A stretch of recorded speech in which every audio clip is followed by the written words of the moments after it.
What's good, y'all? Shagar Makai. Welcome back to my channel. Make sure you leave a like, comment, and subscribe. And if you're new, make sure you subscribe. I'm trying to hit 1,000 subscribers. Next subscriber helps. Over here on this channel, we talk about the NBA daily. So if you enjoy the NBA as much as I do, please subscribe.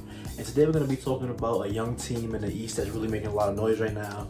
And they have a lot of young guys going crazy. And that is the Charlotte Hornets. And the Charlotte Hornets, they started off this season 4-1. And, this off season when they, let go of the guys that they let go of, they let go of Devontae Graham, they let go of Malik Monk, and they didn't really, get much in return for them. I think they just left, as free agents, really. I think they might have done a sign and trade with Devontae Graham, but I'm not sure. But basically, their team 100% got worse. They lost talent, and they didn't really bring in a lot of talent.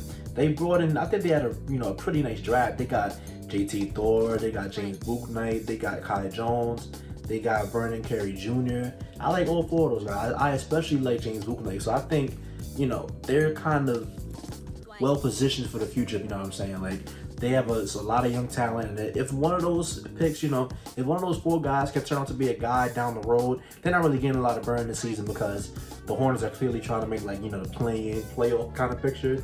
So then James Borrego, the Hornets head coach, is not really, giving the rookies a lot of run.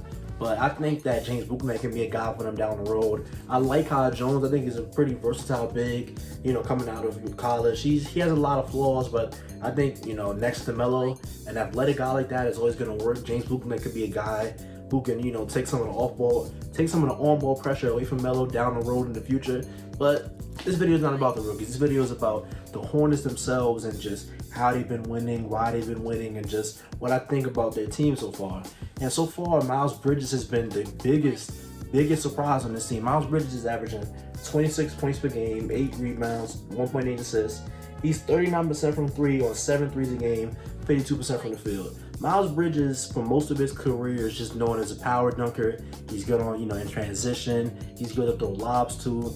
But the next step that a lot of us were waiting for is, can Miles Bridges create his own shot, and can he do it consistently, and can he do it efficiently? And this year, Miles Bridges has been taking a lot of off-the-dribble threes. He's been getting to the rim a lot on his own merit. But of course, the stuff that, the screen action, the classic LaMelo Ball, Miles Bridges slip screen action, there's a lot of that still going on. But now you add the self-creation to it, and you have a really, really good player in him.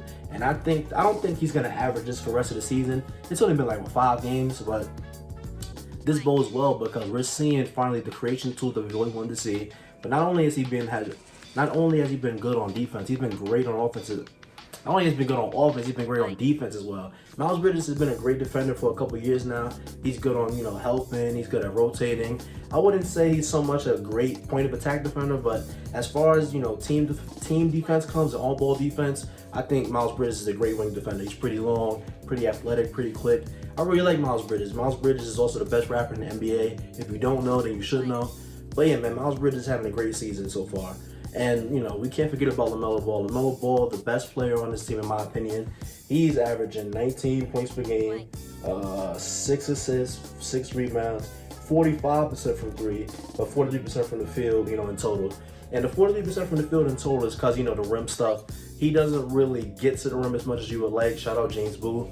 But he doesn't really get to the rim as much as you would like. He does take a lot of, floaters, and he stops before he picks up his dribble before he's all the way under the basket, which is something he has to work on in the future. But from three, he's been great, and the pick and roll has been great. Transition, the passing has been amazing, and I feel like he can be a better finisher if he just gets to the cup. It's just that without a screen, I don't think he has the crazy quick first step or the crazy burst off the dribble to get past a lot of the guys in the league. But as a pick and roll operator, I would say that he's pretty sound. Obviously there are some improvements to be made, but LaMelo Ball has been a great player, and I'm not really surprised that he's doing this year. But on defensive end, of course, he's still making his mistakes. But I like to take the bad. I like to take the good over the bad. LaMelo Ball has been, great this season, and he's just showing us things we already knew. But the thing about it that's really surprising me is the three-point percentage. And obviously, once again, it's been 5 games. This probably isn't going to stick. But for him to be doing a lot of this off the dribble and, in pick and roll, let's say somebody drops it on the screen and he's just pulling up like that, if he can just consistently do this, I think that's going to be the next step for him to become a more respected scorer in this league. Because right now, the best quality about him is his passing, but if he can also become, an elite top tier scorer off the dribble, pull up shots, get into the rim whenever he wants, I think that, you know, that can be really, really good. And, you know, Gordon Hayward has been doing his thing too, 18.4 points per game, 5.2 assists. Gordon Hayward is like a really versatile dude. He gives you a little bit of everything. I wouldn't say he's quite elite at anything, but the combination of all his skills, I think, makes him a fringe all-star kind of player and a really good guy to have with a team like this. See, what the Hornets are doing, right? They got a lot of young guys. They got a lot of young athletic guys. But they don't just have a bunch of young guys to the point where there's no veteran leadership, there's no veteran experience. And, you know, in games, you know, tight, close games, you need guys like that to, you know, calm the team down, get the team into their sets good. So I think guys like Gordon Hayward, you know, guys like Ish Smith, guys like that are just really, really good at, you know, being the glue for this team. And Gordon Hayward, he's much more than a glue guy, obviously. You know, he's really, really good. What is he from three? 43% from three, 48% from the field. He's just a really good guy. He's good in the mid-range too. He can create his own shot. And I just think he fits really well next to these guys.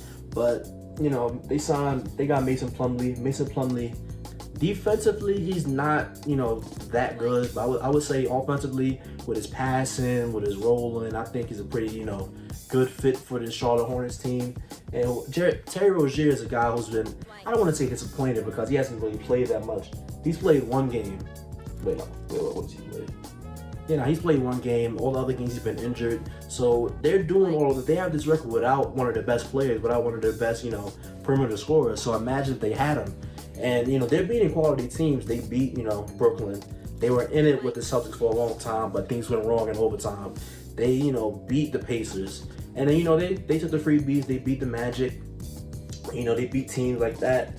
Who else did they beat? Yeah, they beat, you know, the Cavaliers. So they're winning the game they're supposed to, but they're also beating guys who are clearly better than them.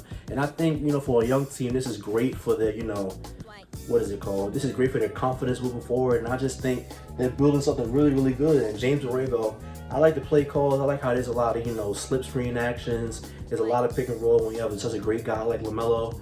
But I feel like he's utilizing Miles Bridges and giving him, you know, more of a chance to show what he can show on offense. And I just really like, you know, what they're doing on offense. But, you know, defensively, they're like bottom 10 in the league in defensive rating.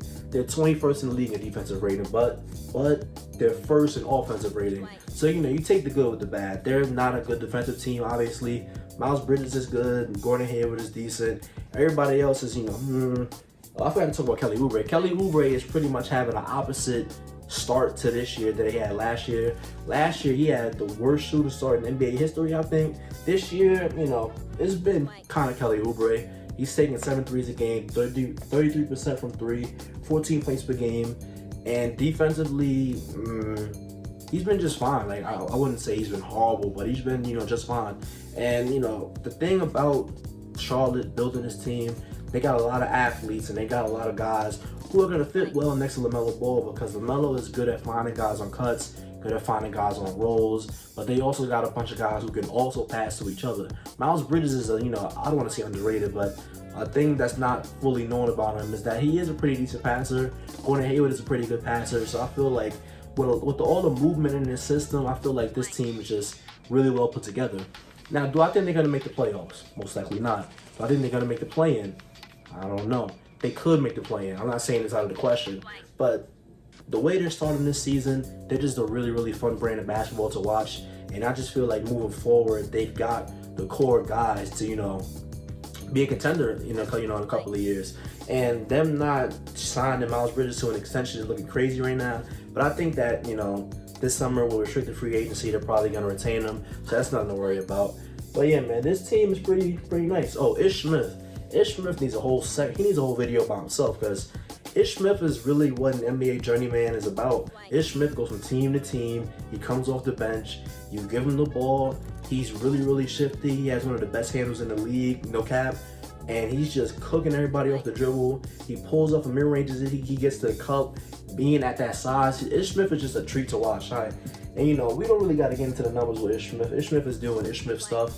You know, he doesn't really shoot threes, but, you know, mid-ranges, you want floaters, you want layups. Ish Smith got that for you off the bench. He's been playing really, really well. So, yeah, man, this Hornets team is really, really fun. They're not the best defensive team. They're horrible on defense. But offensively, they're really, really fun. They have a lot of nice young pieces moving forward. And I think that the play-in is definitely not out of question for them. So let me know what you think about the Charlotte Hornets in the comment section down below. And if you take to this video, thank you. Don't forget to like, comment, and subscribe. And I'll see you on the next one.